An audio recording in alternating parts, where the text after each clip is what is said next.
This is Blue Voice, the episode on the blue future. I'm Tracy.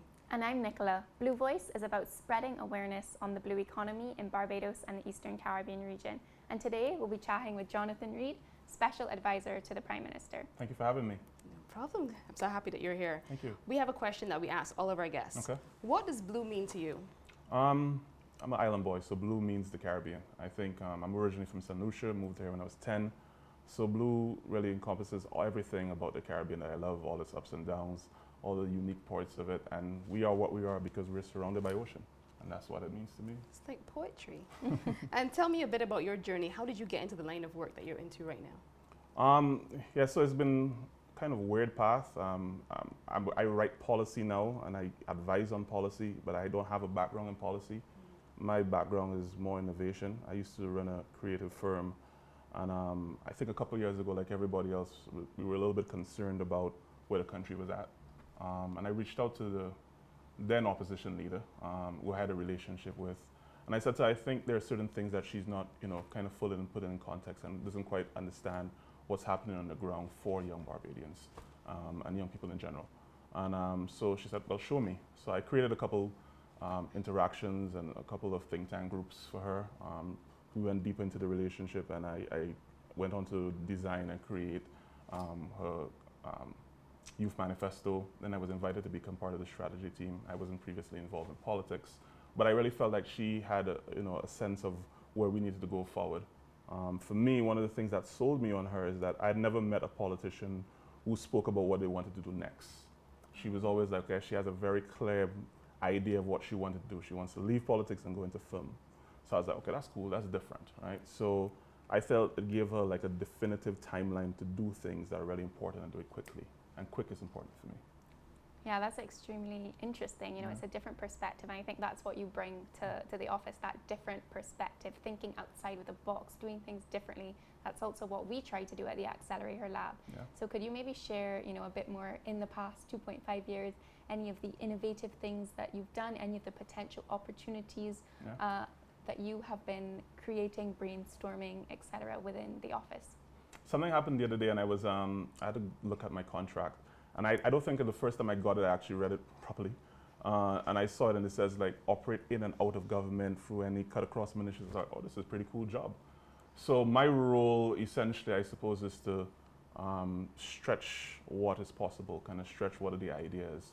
I think there's a lot of practicality about government. A bureaucracy is not just a misnomer. It's actual description of a structure where rules have to be followed, their processes, and I think things have to be kind of slavishly held to the processes. So impact is not always the most important thing, and I find that hard to understand, to be quite honest, because you want to shift people's lives. What are you doing today to move a thing forward, right? Not just following a rule. But that's how I operate, and so the role allows me to do those things and essentially cut across from ministry to ministry. It's a cool job, I suppose, to just look out how to do things better. So it's driven by relationships. You have to have a good relationship. You have to build trust. You have to convince a minister. Minister has to convince the permanent secretary. You have to convince the officers that this direction makes sense. It helps that you have the prime minister that we do have, who is one who wants to push and wants to do new things. So yeah, that's what the role entails. And I was really excited by blue economy from the start. The minister is actually my neighbor.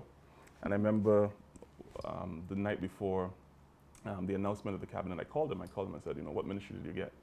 And he said, I can't tell you. He's been sworn to a state secret, but it's a different one. I was like, so I called him the next day when I saw it. I was like, what is the blue economy? He says, I don't know, but we need to find out. And CDB had just released a report just before that. When I read the report over the night, I thought, well, this is the most exciting ministry in my mind, right?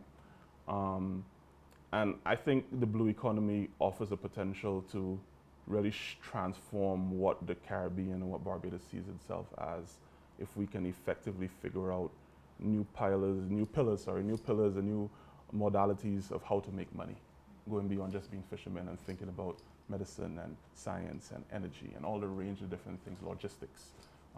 So yeah, I think there's a lot to be offered within the blue economy. Yeah, that's a very good point, and something I think that we've been trying to spread awareness on, that the blue economy is not just the established sectors like fisheries or tourism, but it can be marine renewable energy.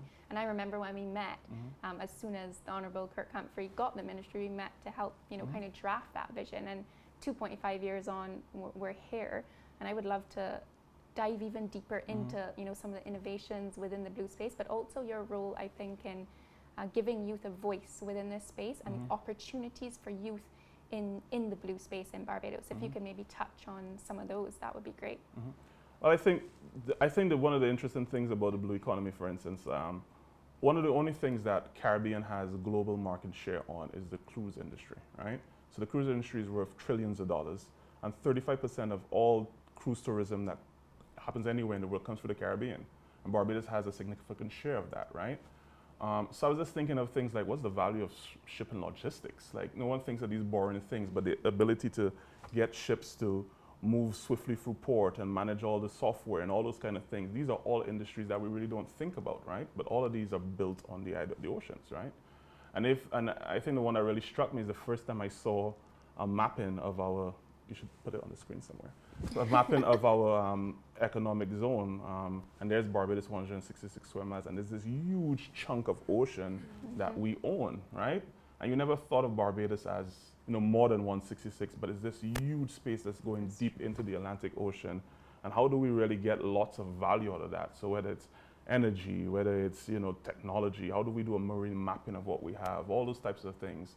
I don't think we've really, not even remotely scratched the surface of what is possible. So when we tie it to youth, the Caribbean has alarming statistics for youth unemployment. We have the highest youth unemployment in the world per region. And we also have the highest youth deviance, highest youth crime, highest youth incarceration. So I figure if we figure out youth unemployment, we'll figure out the other things. So I'm really driven by the idea of creating new sectors where about 4,000 kids leave high school every year, secondary school every year. About 2,000 of them don't go on to do something productive within the first 2-3 years of that. Can we create new industries where they can instantly go and have career paths? If I don't like it, fine, I'll go into something else. So I really like, blue economy. I like medicinal marijuana. I like software development. I like creative industries. I like everything that is new, that we could create new jobs for new people. Is there anything right now to support, say, a young person in secondary school, 15-year-old who's coming up with a really great innovative idea? Is there anything, any particular thing that is set up that can support that young person to develop their ideas that will serve the blue economy? You know what, you've struck a chord with me, and this is one that I really want to dedicate 2021 to addressing. I think Barbados has done an amazing job to making sure that people are able to live, right? So if Barbados, someone's in a difficult circumstance of life, the house burned down, they're in a bad situation, Barbados rallies around them, from government, individuals, churches, and so on. I think we need to do a better job if someone has an amazing idea and no capital to be able to transfer that to reality. I think that's the part that we need to kind of elevate and go to the next level on. So that's one of the things that I constantly try to frame out. How can we convert the opportunities of, the ideas, the ingeniousness of Caribbean people to solve problems into actual industry? So the answer to that is there are things, but I think there needs to be a lot more to be done on that. And I'm hopeful that next year will bring more on that. I think one of the things that we've been good at is, as a people, is saving lots of money. We have billions of dollars in the bank on savings accounts, making 0.whatever%. I think there are opportunities to convert those savings into investment in new areas to create new opportunities. So in clean energy, blue economy, medicinal marijuana, creative industries, to solve actual problems. So my approach has been, and this is how I'm framing the argument, if I identify a problem and government has a certain expense to that problem, right? So let me pick one, school meals. So I know the cost of school meals. And let's say we're importing $20 million in food for school meals. $5 million of it is protein. Why can't I reinvest that $5 million to blue economy for oceans? Why can't I build a marine farm and I license it out to different young entrepreneurs doing interesting things to supply that? So how can I use government policy for the purpose of fueling innovation? And really that's why I took the role. I read this book, The Entrepreneurial State, when I was considering it, recommended to me by another advisor. And it really said that something interesting to me, that the private sector is not a space of innovation. The private sector is there to make money, and that's fine. Government has to trigger innovation through policy. And when you trigger innovation for research and development, then that trickles down to everyone, and everyone can benefit from it. So that's what I'm hoping to push the government to do, into seeing itself of not just only social management, but social innovation. Can we solve our local problems and expand those solutions to be regional and global solutions, and in doing so create great businesses, create great brands that solve global problems? I think that's a very good point again, and something that we're trying to do at the Accelerator Lab as well is create that culture of innovation and help individuals and startups and entrepreneurs take that idea to the next level. I think your point on public sector driving innovation is an important one, and that's something that by rapid experimentation and testing that we're trying to influence policy and create behavioral change. Yeah. And I think moving forward, we're talking about building forward better, and under a COVID context, what does the blue future look like to you? So for example, in 2035, what does the blue future in Barbados look like to you? I think, next year we're going to become a republic, and I think we're going to have a series of conversations about who we are, who we want to be, right? I think fundamentally, one of the things that we have to come to grips is that we are an island, right? So our consciousness, how we operate, and the things that we do has to be driven on the fact that we're an island, right? So, once in a while we get a scare of a hurricane coming and we stop, and if the hurricane doesn't come, everyone's, upset that, we stayed home from school. That doesn't make any sense.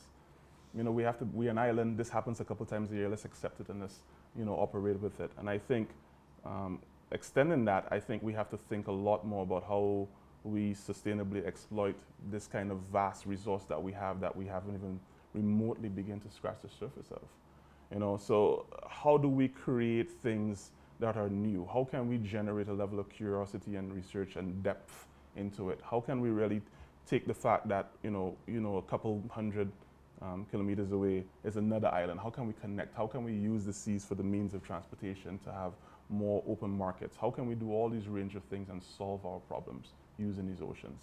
So I think it's going to be a consciousness where we want to connect with the ocean more. It's part of our consciousness. We want to exploit it sustainably for careers and for revenue generation. I think a big part of it is happening this year already, where we did a program where thousands of kids started the process of swimming. I think just moving that fear of the water is an important thing, just from a well-being perspective as well, that you had a tough day, you have whatever stress at home, you go in the water and you relax with it. That kind of connection with the water, I think that's important, just from a mental perspective as well. But going deeper than it is just how do we really reposition ourselves as a space that is proud to be an island and surrounded by oceans. Yeah? And that then goes into conservation and all the range of different things related to it. I actually wanted to touch on conservation a Yeah. bit, because I gave a presentation a few weeks ago with the ACTI community, Dr. Sylvia Earle, who's a resident National Geographic explorer, and UNDP's administrator, Achim Steiner. And she's very much against extracting value from the ocean in terms of extracting resources. And she posed to me, how do we use innovation for conservation? So how can we look to the experiment that we're doing now, using semi-autonomous underwater robots to map reefs? How can we translate and transfer that to virtual tourism, for example, so that you don't actually have to be taking fish out of the ocean, but you can be generating value from VR? What are your thoughts on innovation for conservation? I think it's about ocean wealth and health, but how do we kind of strike that balance in terms of what we take out of the ocean and what we put back in? Yeah, you and I had a conversation about this a couple of years ago. I went to this conference, I think it was Colombia or something like that, and I saw this guy, Guto Parley, and I hadn't heard of him before. The father of the blue economy. Yeah, and I met him, so him and I had a conversation and everything, and he was talking about some work he had done in the Seychelles, where he said, listen, if you exploit the fish stocks, you're going to lose the value for your family in 5-10 years. But if you're talking about planting on the reefs and expanding it, this is the kind of things that you can do and the benefits you can have. And I said, wow, that's interesting. So I dived into it and I started looking at what New Zealand was doing and other places was doing, and I felt like that's exactly right. I think all countries have a practical type of thing that they're going to go through in the next 10, 20 years of figuring out, if I have huge resources of oil off my coast, but I really want to go to the direction of being green and sustainable, how do I get that right balance? I think countries are going to have to figure that out. And I think we want to figure it out. We've already made a statement of 2030 in terms of that being that definitive period of being carbon neutral at least. So I think that we want to be sustainable. We want to get to the point of exploiting it in a way that doesn't dig up the grounds and all the range of different things and destroys our coral. And that's that relationship that we need to have with the oceans. Jonathan, thank you so much for joining us today. And what does the future hold for the blue economy? We remain hopeful. Thank you so much for watching Blue Voice.